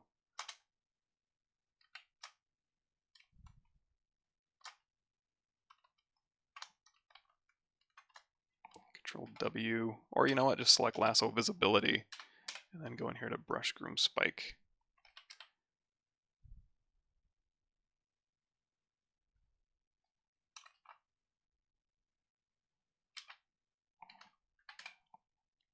Or you know what?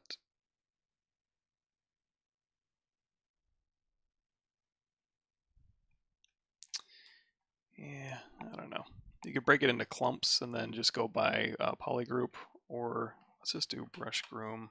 I'm trying to get something that'll bring it together, but not be so destructive on that back end. I guess groom clumps will work. I guess extend to 0 so it renders a little bit faster. Yeah, I guess that'll work. So maybe take your selection tool and just go through here and just grab little sections to clump those ends together.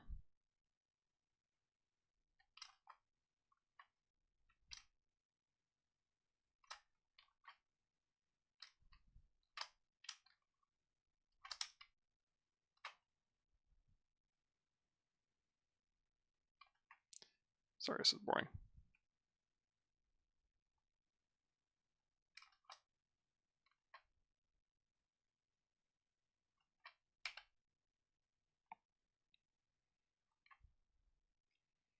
If I wanted total control and I wanted to, you know, do this with geometry, I do have some of that on my channel where it's basically, let me grab this whole poly group here, where it's basically just using control, like controlling curves in ZBrush to put kind of tubes along a path. Might be also another option, especially if you're going like the 3D print route. If you don't want to deal with Fibermesh, or you can also convert Fibermesh. It's just geometry, so you can use that as a starting point. This seems to be okay. It's getting me generally what I'm needing. And then we can go through here, even with our move brush. All your brushes still work on these fibers. So you can go through here and you can kind of get these a little closer to that end result here. And also looking at how far these come down, we might pull these back, just kind of wrangle these back just a bit.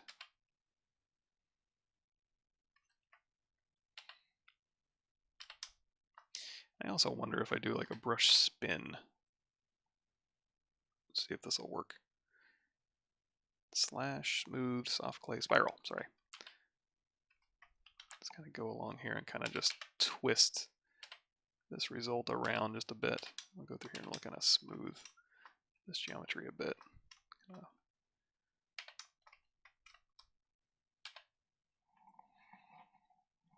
Yeah, something like that. Might be what we're going for. Cool. The printer won't be able to print this. You'll need to use styling. The most realistic hair I've ever seen came out like this. The hair was modeled with straight lines. Finished model was heated, and the printed lines were laid out as needed. I've 3D printed fibers before. I can show you here. I mean, it was a lot, not quite as crazy as this. It was basically this guy's mustache. So this is the, can I zoom in? I guess not. So very, very fine fibers for the render. And then for the actual 3D print, I just went macaroni noodles with it just to kind of make sure I had that. As far as like the hair stuff you can do, if you don't want to, let's do a hair thing here. If you want to get, you know, you can go through and you can do sculptural hair. You can also go through and do hair like this. Okay, just got the new, like this here.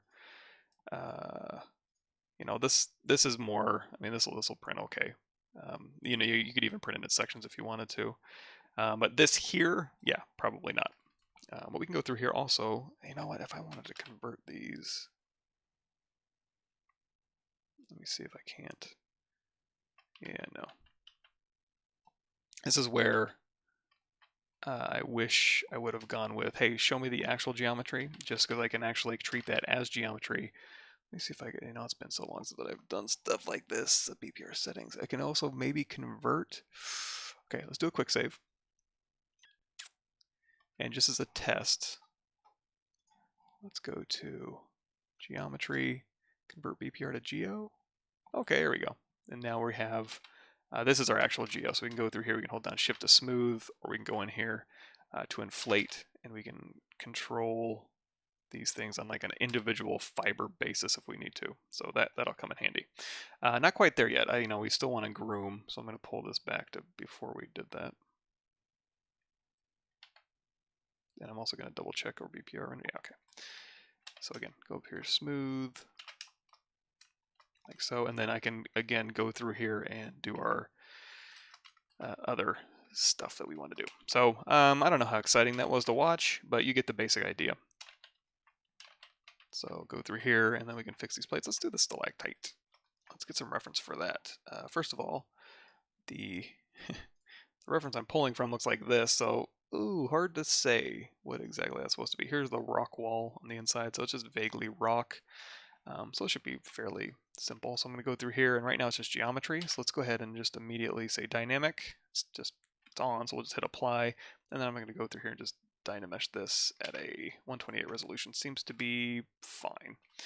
So this is where we can go through here. We can use like our trim dynamic to kind of get rid of these harsh angles, and also this point it comes down to in the actual video. It's fairly pointy. We can maintain that a bit, but it's probably not going to be. Let's hold down shift And let's turn off as my polygroups. So it'll let us. And go into Sculptures Pro. I'm just going to eat that tip off there. You can go through here. This is Sculptures Pro. It'll get rid of geometry while you go. So we can go through here and we can say, okay, trim dynamic. Let's turn Sculptures Pro back off. We can redynamesh. And also go back to maybe that trim smooth border. So back in here in our brush. I think I reset all brushes when I did this. I'm going to go back in and grab it. Trim. Smooth border. Throw in a square alpha, and we can use this. You can hold down Alt or let go of Alt, and you can kind of eat away at surfaces. Give it a rocky texture. Now, cave stalactites that haven't been handled should probably have a pretty goopy look, so we may go into like our cement brushes or stuff like that to kind of give it a almost like a melted candle type look, but we're just kind of breaking up the surface right now, so I think trim smooth border should work just fine. And again, you can hold down Alt and then let go of Alt.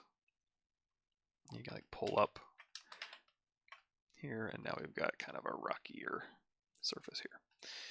I want to say there's some rock sculpting hints and tips on the ZBrush Summit 2019 where they did the Lion King, all those sculpted rocks they did for the live action, quote unquote, even though it's really just CG Lion King. Go through here and okay, so we got this pretty much broken up. So we'll go ahead and redynamesh, and then I want to say under like brush, soft clay or soft concrete, you can go through here and you can kind of use this to kind of bubble up. Let's turn off lazy mouse here. Kind of go through here and give it a, this is kind of it's kind of a cool effect, huh? That's one way you can do it, and also you can swap out this alpha if you don't want it quite so crazy. So this will kind of give you a melted wax look. You just kind of blob it and then blob it out, and that'll give you kind of a melted wax flowing over rock, which over 100 million years of, I don't know how long, if that's necessarily how long, but basically, water dripping from a ceiling for millions of years or however long, going through and kind of smoothing out those channels. So you've got, and again, we're stressing this geometry quite a bit, so you can go through and just redynamesh. We haven't Z-remesh or anything. And on something like this, maybe we don't have to necessarily Z-remesh. I'll leave it up to you. But again, we're just kind of going through and giving it a little bit of a softer overall look. And let's do this too. I hate flying blind. Stalactites is what I'm looking for. Images, and again, we'll go in here to tools, size large, and we'll look and see if there's a good example of, boy, these are super goopy, aren't they?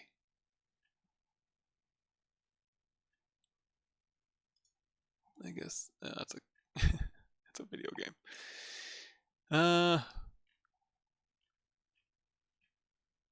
I guess we could match something like these. I'm kind of looking for, yeah, these are almost just like folds. Yeah, not a bad thing.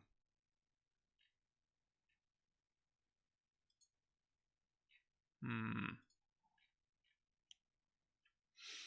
know what, sometimes I have more luck, because this large is good for surface treatment. Let's say any size. Let's see if we can't get a...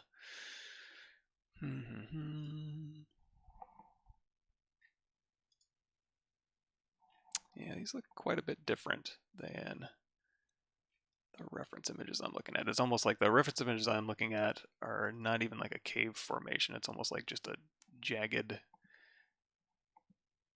just a rock that kind of grows out of the ceiling. Which, maybe they did that for speed purposes, just drawing it.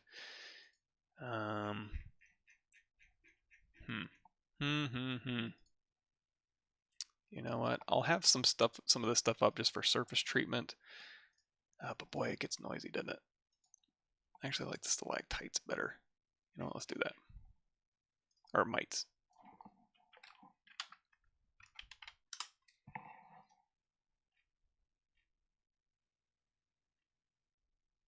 we'll play around with.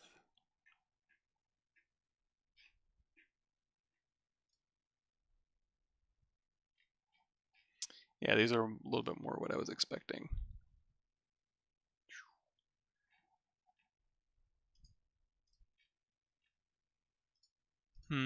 Well, you know what? Let's just wing it. Let's see here. Michael just went to Penn's Cave last week here in Pennsylvania. Lots of different types of stalactites. First time in this sort of environment, and it was by boat. Oh, that sounds really fun. I need to, my wife has a bunch of family up in Pennsylvania. We're supposed to go to, Harrisburg, I guess like where Hershey is. We never made it up there. One day.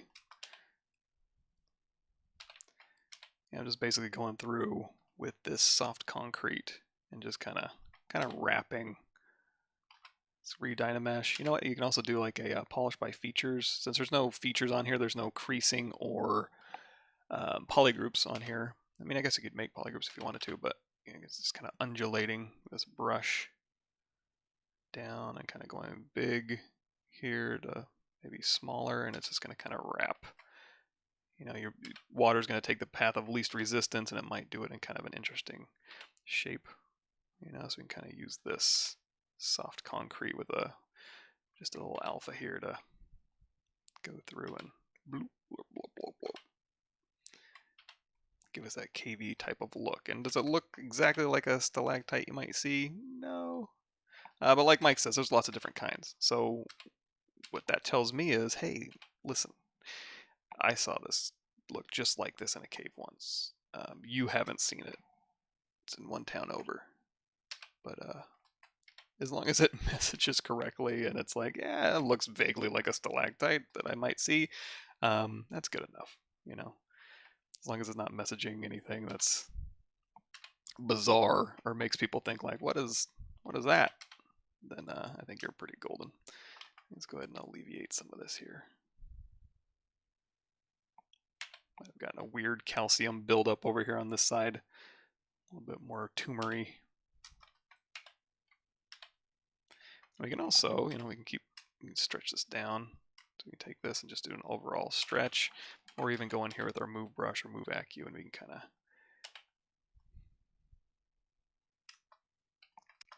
get this into what we need. Now, if you did want to do like severe overlaps, like with this stuff, and really kind of make this geometry overlap with one another, that's where you would have to go in with a ZRemesher result. So for us, let's do this. Let's hold down Control Shift. Let's do this. Control Tap this point in history, and then we're going to Control Shift. We're going to trim off this top piece here. Control Shift Tap, delete hidden. So now that point in history is still stored as geometry information. So what I can do is I can say ZRemesh depth size down quite a bit. ZRemesher target polygon count of 5 is fine. And we're just going to ZRemesh this result to give us real geometry, not real geometry, this is real geometry, but give us a little bit nicer geometry that has the primary reads that we want. And then we can go back in and again just start really overlapping this geo. Of course, you can keep going down as much as you want. You can say like half ZRemesher and just keep continuing down, but this is plenty low.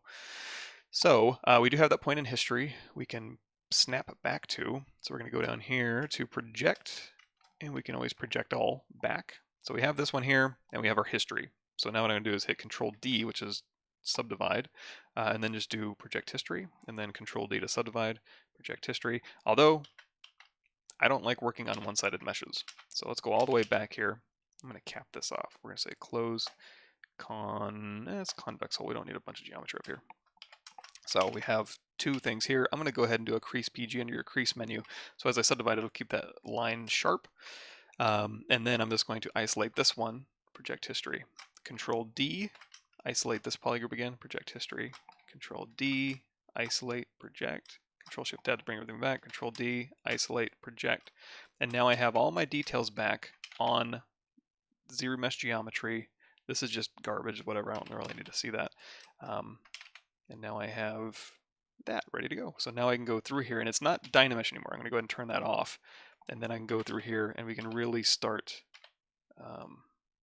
kind of digging in if we want to increase the contrast between some of this stuff, and some of this is like pretty primary too. So go through here and just kind of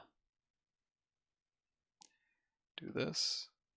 And then now, because if you go through and you do this and you Dynamesh it, it's just going to close those transitions back up, right?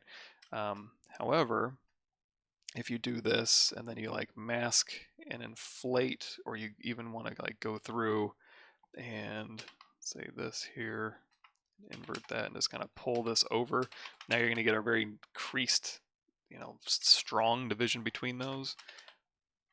Now, if you're going to be like baking displacement maps, you might run into some issues doing that, but we're not going to be doing that, so who cares? So yeah, go through here, and that's where you get into your Bob Ross mood. Put in some happy little lumps. And let's go back to our clay. What we're using? Brush. Soft concrete with a, let's soften this alpha out even more. Let's grab like an alpha. Ooh, it's kind of a noisier alpha. It's not a bad thing necessarily.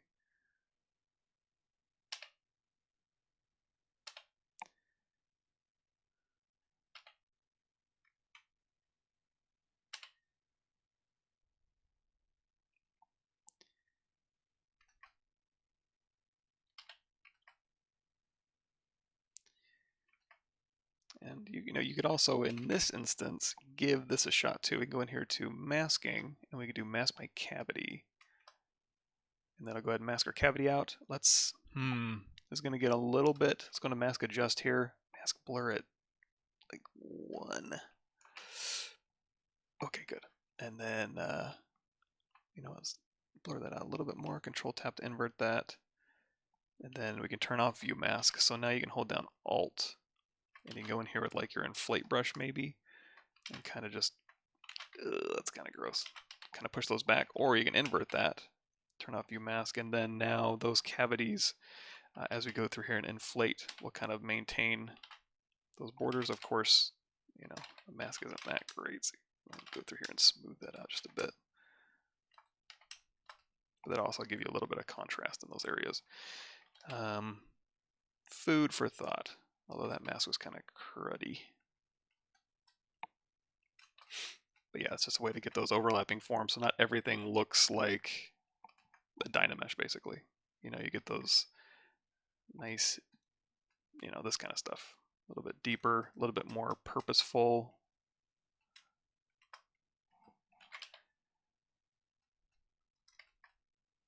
So again, we'll go through and we'll carve in their Damien standard, and then around that we'll use like clay buildup or inflate, or our new friend, the soft concrete brush.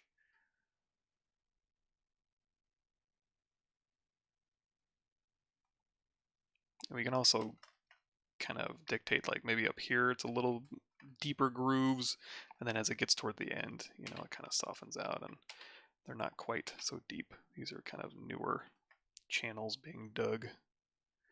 And these are all, we'll keep these parallel, because that's kind of what I did see in that reference, was kind of just a bunch of parallel converging lines. We can kind of keep that same-ish. Again, brush, soft, BSF. And let's turn down that Z intensity quite a bit. It's a little much. I'll have a little bit of a softer touch up here. It's also probably good for like creature folds and creature skin and stuff like that too. It's very Carlos Huente look.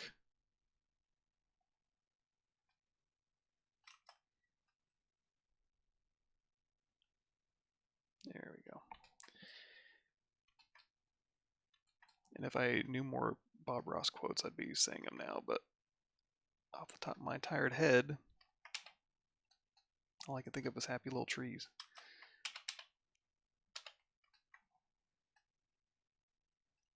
So yeah, in lieu of inflating everything, you can also do an overall inflate. You can just go to your deformation menu and just kind of inflate everything, or maybe I'll show you where that is, deformation.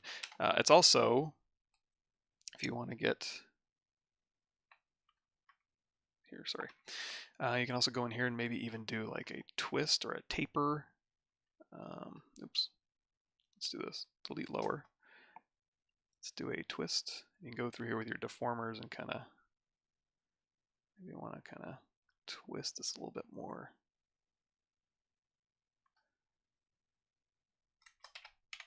Doesn't ruin anything. It's just your geometry. Then you can go back into reconstruct. So we just basically twisted that overall geometry to get a little bit more of a flow down it. And then let's go back in with our standard brush here.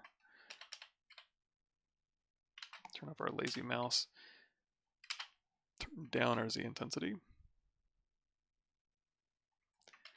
And I'm just going to add a little bit of repeating undulation down here, like little deposits. Lower, lower, lower.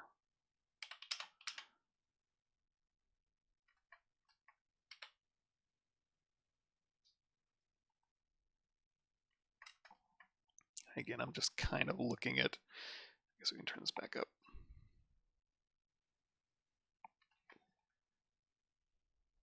Some reference where, you know, you get these little bubbly bubbles of little limestone deposits, little mineral things going on here.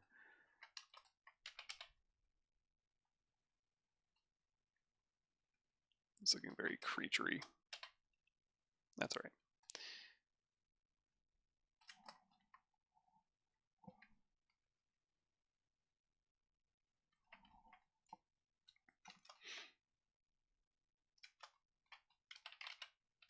Creaturey enough. I do know Jared Carr. Yes. Yep, I worked with him at SOE on DC Universe Online, and then I think he went to ZeniMax, which makes sense. Yeah, up there. Yes. Boy, it's been a long time. Like, I never think I'm that old. I'm always like, oh, come on, give me a break. I've been making games for like, I don't know, a couple years now, and it's like, no, it's like 16 years, 17 years, and yeah, I went to Tiburon first out of college, went out to Ringling, and then went to SOE, worked with Jared Carr for a bit on Sony Online Entertainment for DC Universe Online, and then he went up to ZeniMax, and I went to Certain Affinity, which is where I am currently. And we're just going through here, and we're just adding some, whoa. Some of that, just a storytelling contrast here. Bumps and scrapes and scraggles and stuff like that. So yeah, we have the goopy body and then the hard shell up here. But yeah, small world. Okay, save the project file. That's okay. Luckily, whenever ZBrush crashes, you rarely, if ever, lose anything. It can be kind of a pain going back and grabbing it, but it takes you all of 2 seconds. So we'll go back to our recover tool here. The project also looked like the save too, but the tool's fine. And go back here, and so we need to finish up the hair on the legs, finish up the rest of these things here. There's nothing really new that we would need to talk about. These little tail things are kind of just, I guess they're a little bit more of a softer transition. They don't really have bends or knuckles in them, I should say. So I'm going to kind of leave that alone. Say auto masking topological, but I can still go through here and maybe make these a little bit more angular here, and so they're not so just loose.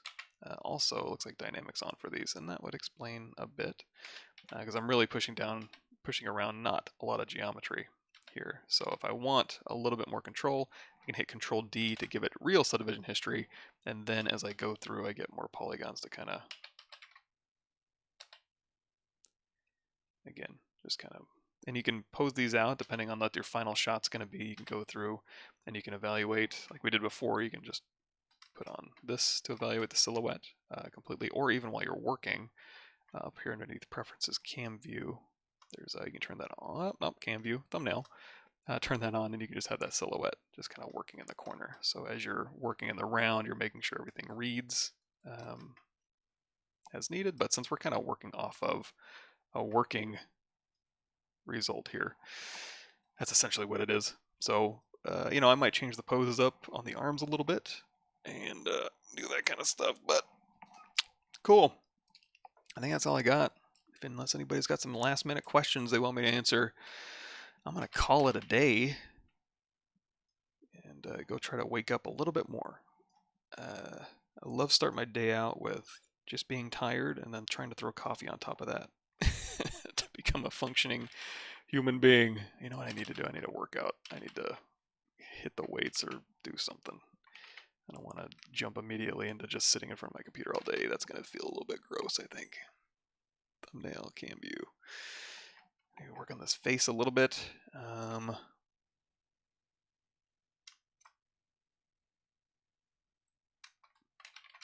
mean, she's creepy.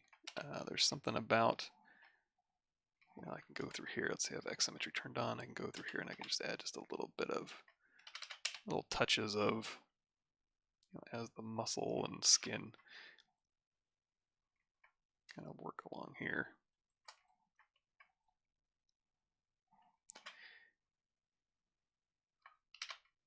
Maybe define these lips a little bit more here.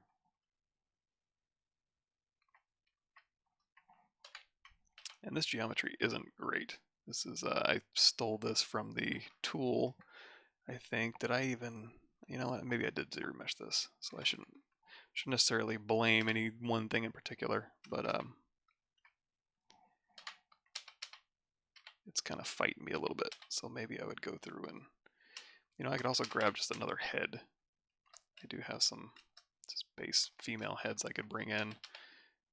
I don't know that they're any better though, as far as usability goes, so.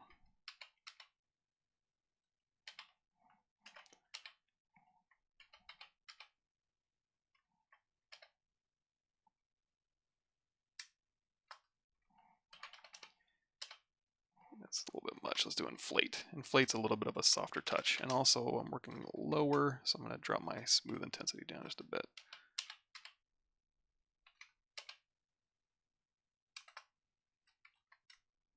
But yeah, this geometry's fighting me just a bit.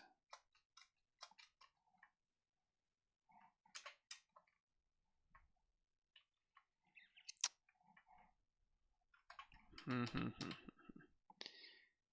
this up here.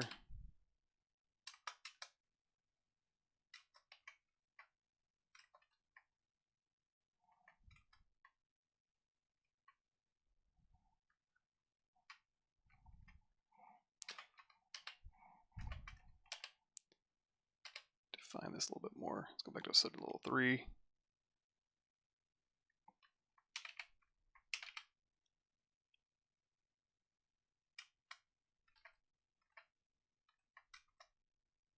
Let's get a little bit lumpy.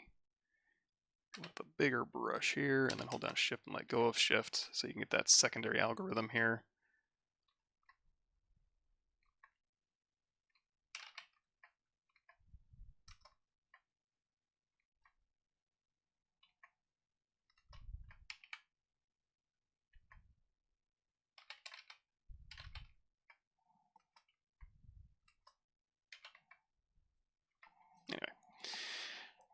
Jilling says, is there a way to convert your Z-sphere so that a curve brush is applied to it? Yes. So there's a plugin for that. If you want the,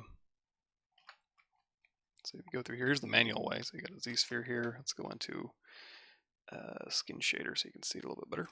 So say, you know, scale this down, and then I want just a chain of these, right? So Q, go through here and just do whatever you want for your Z-sphere chain, whatever you want that to be. So this is the path I want it to follow. So you can always go through here, adaptive skin, density down, preview, density 1, preview. Why is it using classic skinning? Did I scale it down too much? Let's try that again.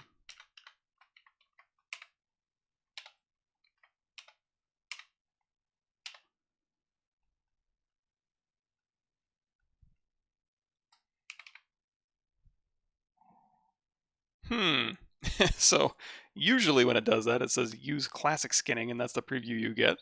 However, I'm not using classic skinning. G radial proximity dynamesh resolution.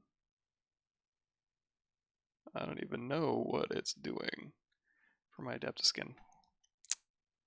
That's weird. Okay, well, let's do this. Save as. I'm going to throw this into our streaming. Scene 8. Incremental saves. And when in doubt, restart ZBrush. We'll try this again. Basically, there's a script where you can, I'm not even sure where you can download it, but so we'll go through here, switch back out to our skin shader. Q, you can hold down shift if you want to make it the exact same, and then I'm just going to go through here with Q, just kind of put some stuff in here. So this is the path I want it to follow. And you should be able to go in here to adapt to skin, turn down density, turn down Dynamesh resolution, radial twist. This all looks fine. Now when I hit preview, this is what I was expecting. So through this, you can just grab curves off of this. If you say, make adaptive skin, when you go through here, you can say hold down Control Shift, and we can just literally get rid of these end caps here. Say delete hidden.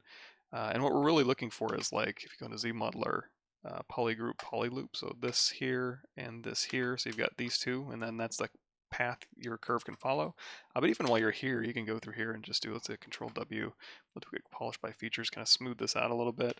And then we can just grab like this one, and then tap this one, say delete hidden, stroke, frame our polygroups border, and then you can go through here and brush, insert, curve, and put a, I don't know, bracelet along here or whatever you want to do.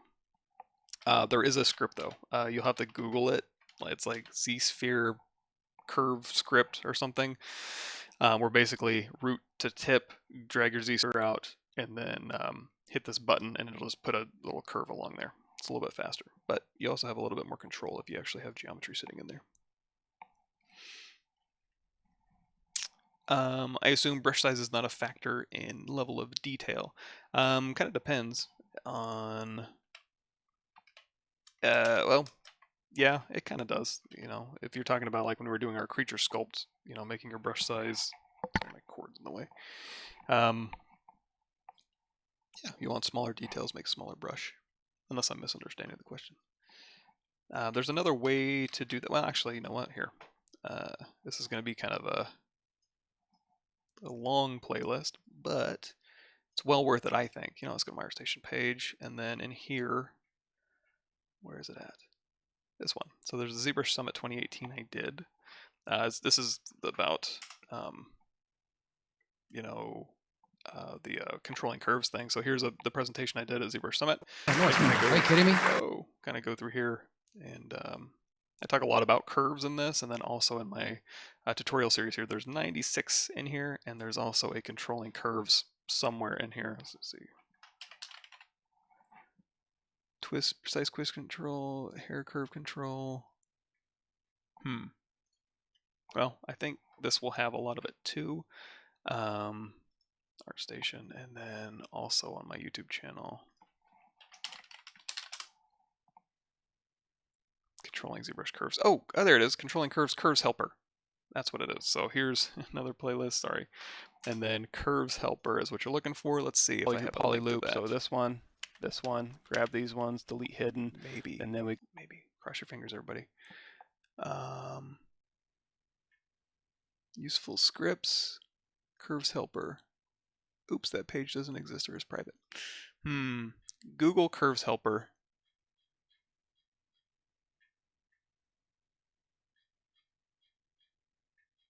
I know some of these people. Yeah, curves helper is what you're looking for. Context and generating the skin. Was curious if that could have been the issue before you had to restart. Oh, that was my first thought too. Was like, because I shrank it down first because I don't like working. Z-spheres start at a unit scale. So if I turn on the floor here and turn on X or Z, you're going to see this is a ZBrush 1 unit scale, so it gets real big real fast. ZBrush likes to work in kind of this space. So if you stay at the native Z-sphere resolution, it gets pretty big pretty quick. So what I'll usually do is I'll be like, scale it down first and then go through here. That was the only thing I could think of that was like a little bit different. But even then, it's like adaptive skin, density down, preview. Yeah, it should still work fine. I think I don't know. Maybe I was just in a bad state in that other one. Cool. Absolutely. Well, hopefully the content's somewhat useful. It can be a bit of a mess. We should have some new cool content coming up soon. I have some things in the kind of in the waiting room right now. I have a whole Houdini series if you guys want to watch that. That's not published yet because I haven't had a chance to get around to doing all the work for it. But if you go to my playlist here, there's a slightly new Houdini playlist. So the Houdini game dev tool set is one we did a long time ago, and then the Houdini auto game res is unlisted, but you guys can check that out if you want. It's a little cool little romp through Houdini and auto topology and stuff like that. So anyway, cool. Thanks everybody. Have fun for the rest of your week. And I'll try to stream more. I think I'm going to skip my Thursday live stream on my channel, but I'm going to stream sometime this month. So I'll get you. Sorry, Heaven. We're heading out, but cool. Thanks everybody, and I will see you guys later.